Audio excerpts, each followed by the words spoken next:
사랑의 샘 평화의 소리 KCR 뉴질랜드 뉴스입니다. 한정만을 제외하고 전 뉴질랜드 지역의 주택시장에 공급이 부족하고 매물이 부족한 상황이 이어지면서 오클랜드의 애스킹 프라이스가 최고를 보이고 있습니다. 오늘 공개되는 리얼 에스테이트 co.nz의 자료에서는 노스랜드가 지난해에 비해 32.8%가 줄어든 가장 심한 공급 부족 현상을 보이고 있으며 반대로 오타거 레이크스 지역만 9.1%가 늘어난 것으로 나타났습니다.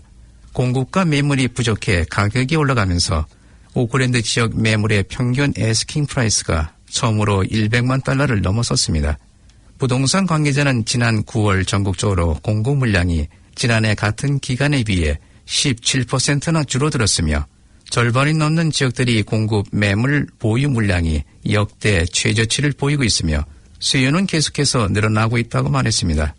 오클랜드 지역은 9월 평균 애스킹 프라이스가 100만 달러를 넘어섰으며 지난해 9월에 91만 6천 달러에 비해 9.5% 상승했습니다. 지난 1년 동안 전국적으로 애스킹 프라이스는 76만 5천 달러로 11.5% 상승했습니다. 어제 있었던 제신다 아던 레이버당 대표와 주디스 콜린스 내셔널 당대표의 2차 TV 정견 토론에서 코비드19를 비롯해 주택 문제, 대마초에 대한 국민투표, 기상변화 등 여러 가지 주제들에 대해 열띤 공방전이 벌어졌습니다.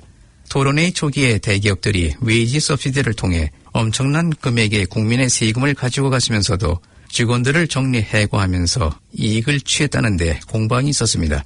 아더는 대기업들이 정해진 규정에 따라 웨이지 서비스를 받았다고 옹호하며 이는 공정성과는 다른 의미라고 말했으나 콜린스는 필요가 없다면 받지 말았어야 한다며 정책에 문제가 있었다고 지적하며 지금이라도 환불해야 한다고 말했습니다. 두 대표에게는 가상의 시나리오로 크리스마스 시기에 크라이스트 처치에서 코로나 지역 전파가 일어났을 경우에 대한 대책에서 콜린스는 남섬 전체가 아닌 크라이스트 처치만 록다운 조치를 취하고 내셔널이 제안한 국경관리 전담반을 이용해 관리하도록 하는 것으로 답변했으며 아더는 지난 4회 전파에서 오클랜드에서 시행한 것처럼 크라이스트 처치의 록다운과 전국의 레벨 2 경보를 할 것이라고 설명했습니다. 주택 문제에 대해 콜린스는 대지진 이후 크라이스트 처치에서 한 것처럼 리소스 매니지먼트 액트를 개혁하여 해결하는 방안을 제시했으며 아더는 그게 해결책이라면 지난 9년 동안 왜 하지 않았냐고 비판했습니다. 이에 대해 콜린스는 레비의 지지가 없어서 진행하지 못했다고 답했습니다. TV 토론을 주관한 뉴스허브의 정치 전문가들은 17일을 앞둔 토론에서 어느 누구도 승자라고 말할 수 없지만 아덤보다는 콜린스가 우위를 보였다고 말했습니다.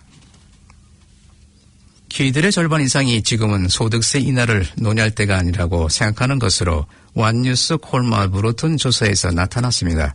이번 총선에서 레버는 18만 달러 이상의 고소득자들에게 39%의 세율을 도입하는 방안을 제시하고 있으며 내셔널은 일시적으로 소득세를 유보하는 방안을 제시하고 있습니다. 그러나 완뉴스 콜만 브루튼 여론조사에서 응답자의 34%가 소득세에 대한 논의를 하는 적기라고 응답한 반면 57%는 지금은 좋은 시기가 아니라고 응답했으며 9%는 모르겠다고 답했습니다. 적기라고 응답한 사람들의 대부분은 내셔널과 액트 지지자들로 오클랜드 시민들과 55세 이상의 연령층으로 나타났으며 반대로 레버와 그린 지지자들의 대부분은 지금은 그럴 시기가 아니라고 응답했습니다.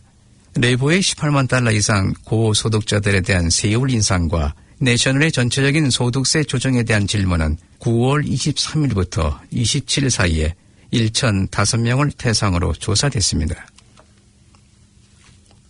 액트당은 이번 총선에서 차기 정부의 일부를 구성한다면 지역보건위원회의 수를 줄이겠다고 말했습니다.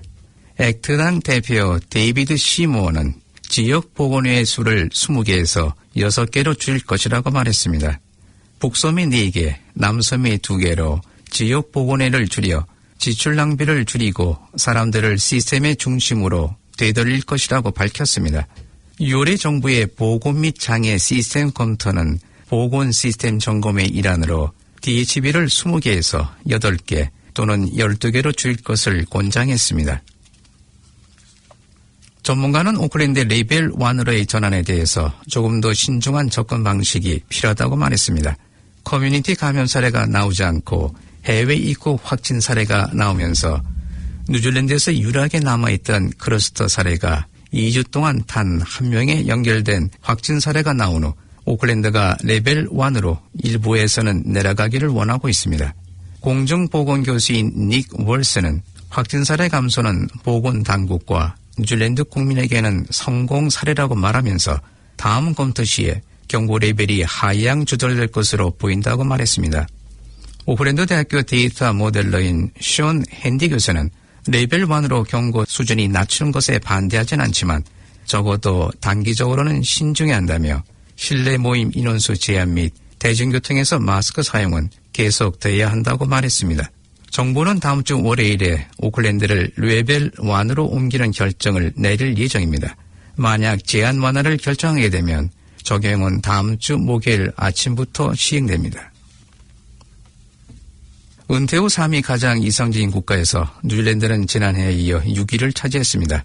나티시스 은행이 지난달 29일 현지 시간 발표한 2020년 국제 은퇴 지수에 따르면 44개국 중 아이슬란드, 스위스, 노르웨이가 탑3를 차지했으며 아일랜드, 네덜란드, 뉴질랜드, 호주, 캐나다, 덴마크, 독일 등이 뒤를 이었습니다.